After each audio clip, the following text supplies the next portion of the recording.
Fala pessoal, tudo bom com vocês? Aqui quem fala é Amanda Borges. Eu fui aprovada no último concurso da Câmara Legislativa aqui do Distrito Federal, em quarto lugar. E eu tô aqui hoje para passar algumas dicas para vocês de estratégias de prova. Então eu vou dividir, esse vídeo vai ter duas partes. Uma são algumas estratégias mesmo que você vai utilizar na hora da sua prova. E vou fazer um vídeo falando apenas sobre técnicas de chute. Como você vai estar ali quando a banca for CESP, ou então quando a banca for de múltipla escolha. Então, já vou deixar linkado aqui o outro vídeo também.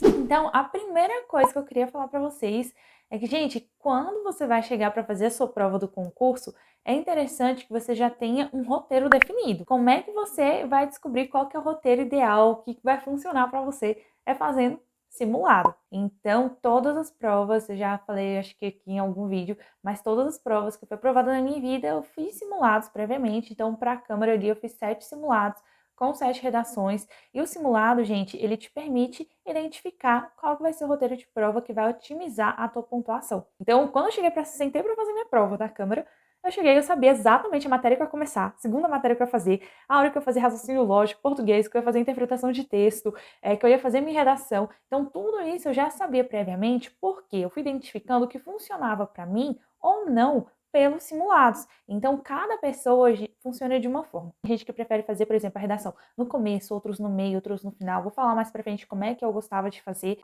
Então, a hora de encaixar ali português, às vezes inglês, essas matérias que tem texto, matéria que tem conta. Então, tudo isso você tem que saber essa ordem, esse roteiro certinho, você descobre fazendo simulado. Para quem ainda não pediu, eu tenho lá no meu Instagram que chama amanda.concursos. Tem uma planilha gratuita, tá? Que é para você controlar suas notas ali de simulados e de redações. Então você já pode aí estar fazendo seus simulados, registrando nessa planilha. Se você ainda não pediu, peça lá no meu direct no amanda.concursos. Se você não tem Instagram, é só mandar um e-mail para amandaborgesconcursos@gmail.com. Pede a planilha de controle de notas de simulados e redações que eu vou te mandar por e-mail também. E aí, uma dúvida muito frequente que o pessoal sempre pergunta é: Amanda, por onde que eu vou começar a prova? Eu nunca na minha vida gostei de seguir a ordem natural da prova, porque eu acho que a ordem natural da prova, assim, para ela ser condizente com o seu melhor desempenho é muita sorte, né? Mas tem gente que tem toque. Eu já vi até gente que tem superstição, né? Que tem que começar a prova de trás para frente. Enfim, vai depender muito do que você acha aí, do que você acredita. Mas eu, especificamente, por onde eu começava? Eu tinha uma estratégia ali, no começo da prova, é quando eu acerto mais, porque eu tô com a cabeça descansada. Eu tendo, assim, a errar pouquíssimo por falta de atenção. Errar praticamente nada. Então, eu comecei pelas matérias específicas, porque no meu concurso tinha peso. Então, era peso 2 nas matérias específicas. Então, como eu sei que no começo da prova eu tô acertando mais, então já garanti meus pontos nas matérias específicas com peso maior. Eu cheguei e fui direto para direito constitucional. Porque dentro das matérias específicas eu fui para direito constitucional? Porque era a matéria que eu considerava mais fácil dentro das específicas. Depois eu fui para administração, gestão de pessoas, deixei ali direito administrativo por último, que era a minha matéria mais complicada ali, que eu estava errando mais nos simulados, era direito administrativo. Então eu gostava de começar pelas matérias assim mais fáceis para mim também, dentro daquelas com maior peso, para eu adquirir uma confiança. Então eu já garantia meus pontos ali, estava tranquila. Depois que eu fazia a parte específica, né, eu ia circulando, no caso, as questões que eu estava na dúvida, porque, gente, não fica ali batendo a cabeça com uma questão que você já está há um tempo, porque às vezes, quando você retorna, você consegue matar aquela questão muito rapidamente. Às vezes você estava encucada com ela ali, sua cabeça ainda estava pensando na questão anterior. Às vezes, quando você retorna, parece que seu cérebro assim, oxigenou com outras disciplinas e você consegue resolver a questão de uma forma bem mais rápida. Às vezes não, às vezes não vem nenhuma luz e você fica ali até o fim da prova batendo a cabeça naquela questão mesmo. Outra dica que eu dou para você é você ter uma estratégia considerando quais são as questões mais rápidas de você resolver. Gente, eu sou formada em engenharia, então claramente ali a matéria que eu tinha mais facilidade da minha prova era raciocínio lógico e matemática. Mas eu tinha ciência, se só faltasse tempo para mim, eu ia abandonar uma questão ali de raciocínio lógico. Por quê? Porque eram as questões mais demoradas da minha prova. Então, assim, mesmo que você você vai super bem naquela disciplina, às vezes compensa focar mais em outras matérias, se tá faltando tempo ali na hora da prova, faltou tempo, beleza. Às vezes você tem que abrir mão de alguma questão que é muito demorada de você resolver. Então, primeiro você foca ali em ganhar os pontos nas questões que você resolve mais rápido. Então, questão de conta, assim, eu, pelo menos, prefiro deixar mais para o final da prova. Outro ponto que eu gosto de frisar também é o seguinte: quando eu vou fazendo a prova, pessoal, sempre vou grifando assim, sublinhando algumas palavras-chave. Então, quando eu estou lendo o enunciado numa prova de múltipla escolha, eu vou grifando algumas palavras que são mais importantes ali no enunciado, e nas alternativas eu vou grifando assim umas palavras que podem conter o erro da questão. Então, essa questão está errada por causa disso aqui. Então, se tentar errado, essa alternativa por causa disso aqui. Eu sinto que isso ajuda muito, muito mesmo. Tanto na hora que você volta, ou então para você não reler uma questão que cai num peguinha. Então, eu sempre vou grifando essas palavras importantes. Mesma coisa, item do CESP, eu sempre ia grifando também a parte do item ali que poderia estar errada. Então, eu ficava pensando ali, se tiver errado é por causa dessa palavra aqui, ou então por causa desse pedaço. Quando a prova é de múltipla escolha, outra coisa que eu gosto de fazer é ir eliminando as erradas. Então, A, tá errado, então eu faço um risco. B, tá errado, faço outro risco. Esse negócio de você ir eliminando, geralmente a gente elimina normal, a gente eliminar 3 e ficar com dúvida em 2, né? Às vezes a gente vai lá e ainda chutar errado, mesmo tendo 50% de chance. Mas já faz essa eliminação, eu fazia um risco assim, na alternativa, que era para eu identificar que aquelas já eram as erradas, então quando eu retornasse na questão eu nem lia. E outra coisa, quando é múltipla escolha, você leu o enunciado da questão, beleza?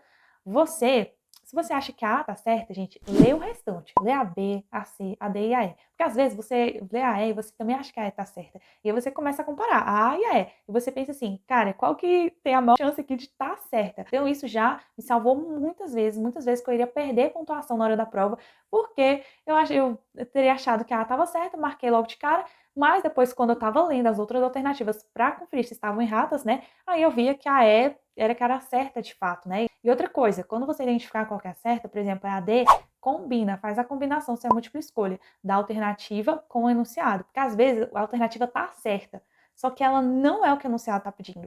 Então eu já peguei várias provas têm as alternativas assim, que às vezes tá tudo certo na alternativa, só que não é o que o enunciado tava pedindo para você. E às vezes quando você chega lá nas alternativas mais baixas, você já esqueceu o enunciado, entendeu? Então sempre faz essa combinação.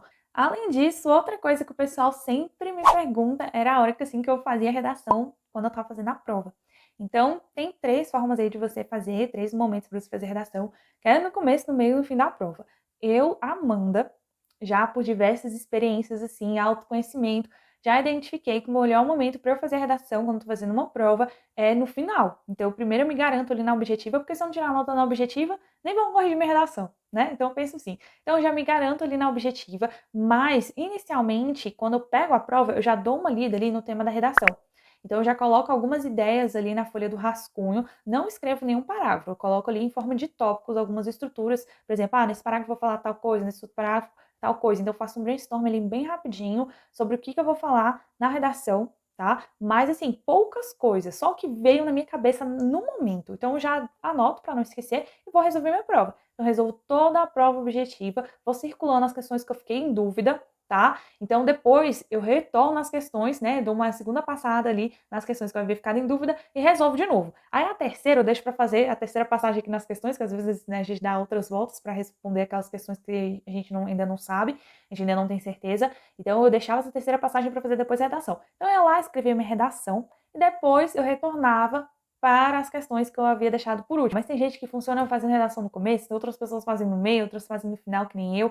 Então, assim, tenta descobrir qual que é a melhor forma para você fazendo simulado. Treina o simulado junto com a redação.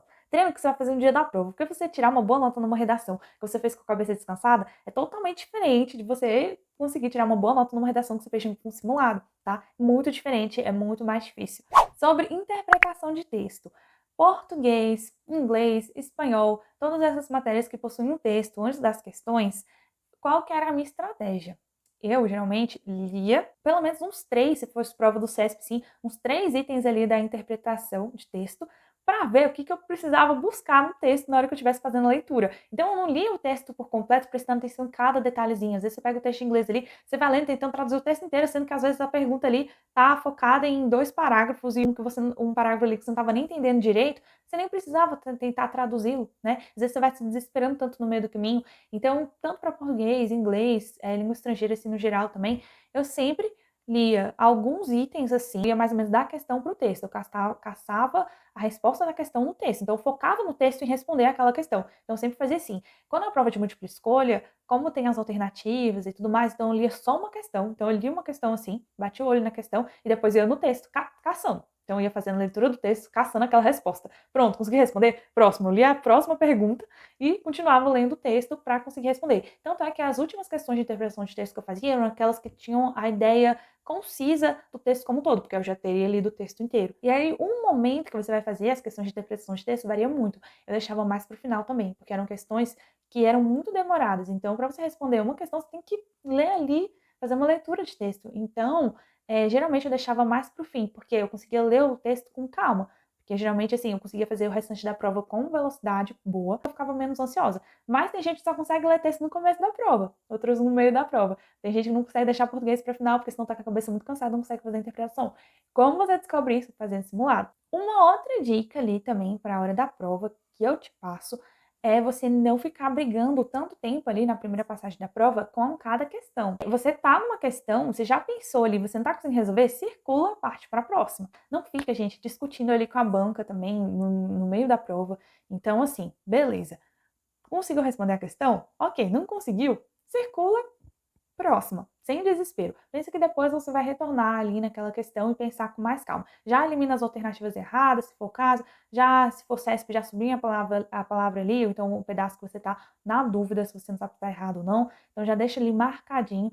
Não fica, gente, tanto tempo brigando com a questão, porque tem gente que faz isso, trava, vai travando durante a prova e não consegue finalizar como um todo. Primeiro encontra na sua prova, nessa primeira passagem, as questões que você sabe. Já se garanta com as questões que você sabe. Tá? Porque tem muita gente que fica tanto tempo ali nas questões que não sabe, que aí, no final da prova, ele deixou várias questões ali sem responder, porque ele não conseguiu nem fazer a leitura, às vezes, de questões que ele sabia. Então, se garanta primeiro nas questões que você já sabe, não fica martelando tanto tempo. Sobre o gabarito. Então, eu vou fazer um vídeo que vou lançar aqui em cima, que é sobre técnicas de chute nas provas, tanto de múltipla escolha quanto CESP. Então, eu utilizei, minha banca era FCC, eu utilizei técnica de chute para marcar ali no gabarito as questões, uma questão ali que eu estava na dúvida e me ajudou muito, porque me rendeu um ponto, e um ponto ali na parte específica com peso 2 já foi bastante coisa. E como é que eu fazia para marcar o gabarito, né?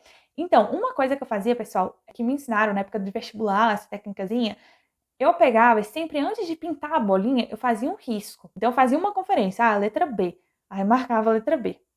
Beleza. Aí eu conferia de novo se era a letra B antes de pintar. Porque às vezes a gente dá uma errada. Ou então às vezes eu fazia esse risco só, era um traço assim. Ou então um pontinho em cima da letra. Por quê? E aí faz em tudo, depois você confere. Porque já aconteceu comigo também de errar uma questão e aí eu errei as 3 seguintes na hora de marcar um gabarito. Foi uma prova ali que eu fiz há bastante tempo, mas a gente fica traumatizado, então tem que prestar bastante atenção. Depois que eu aprendi essa técnica eu gosto, porque mesmo que você erre, muitas vezes o leitor ali não identifica o pontinho, então um risco muito fraquinho. Ele identifica quando tá pintado. Então, às vezes, você consegue, mesmo tendo errado ali, na hora de fazer o pontinho, você consegue salvar a questão, porque depois a outra acerta, né? Por exemplo, a D que era certa, você pintou ali a bolinha inteirinha, e às vezes ele não identifica o B ali que tava com pontinho. E outra coisa que eu fazia também, eu tava respondendo a prova. Quando eu tava com dúvida, eu tava muito cansada, a cabeça muito cansada, eu já ia passando algumas questões pro gabarito, para não deixar tudo pro final. Então, eu já passava algumas questões que eu ia descansando minha cabeça e adiantando meu serviço final. Travei numa questão, tô com a cabeça cansada ali e tudo mais. Então, às vezes, só o fato de eu passar 5 questões, eu já conseguia retornar com a cabeça mais tranquila na hora da prova. E sobre pausas para ir ao banheiro. Tenta ver o que vai funcionar para você. Então, assim, eu tenho resistência para ficar 5 horas ali fazendo a prova sem ir ao banheiro. Eu consigo, porque eu já fui treinada assim com várias outras provas aí na minha vida, de ter essa resistência de ficar 5 horas sentada fazendo a prova. Mas eu sempre vi assim se ia dar tempo. Então, às vezes, só tava 1 hora pra prova, eu tava na dúvida entre 2 questões só. Faltava passar pro gabarito. Então, dava tempo de eu ir ao banheiro. Então, eu ia até pra dar uma refrescada assim na cabeça, entendeu? E aí eu retornava e continuava pensando naquelas 2 questões. Então, assim, às vezes, essa questão de você sair da sala e retornar te ajuda. Mas isso é uma coisa assim, gente, se você tem tempo para isso, identifica isso no simulado, se você vai ter tempo. Porque você perder questão por causa de banheiro depois é triste, viu? Questão que você sabia porque não deu tempo. Então, se você tiver tempo, dá para ir dar uma oxigenada no cérebro também. E é isso, pessoal. A última coisa que eu vou falar para vocês é para vocês não desistirem das questões da prova. Normalmente o pessoal ali fica em raciocínio lógico, matemática, algumas questões que a pessoa não lembrou a fórmula, não consigo lembrar como é que resolvia aquela questão. Nem que você tenha que fazer da forma mais difícil. Tem questão de raciocínio lógico que a gente consegue assim fazer um desenho. Às vezes tem que fazer uns 50 desenhos lá para você identificar, conseguir resolver a questão, então pegar as alternativas e jogando lá no enunciado para ver se dá certo.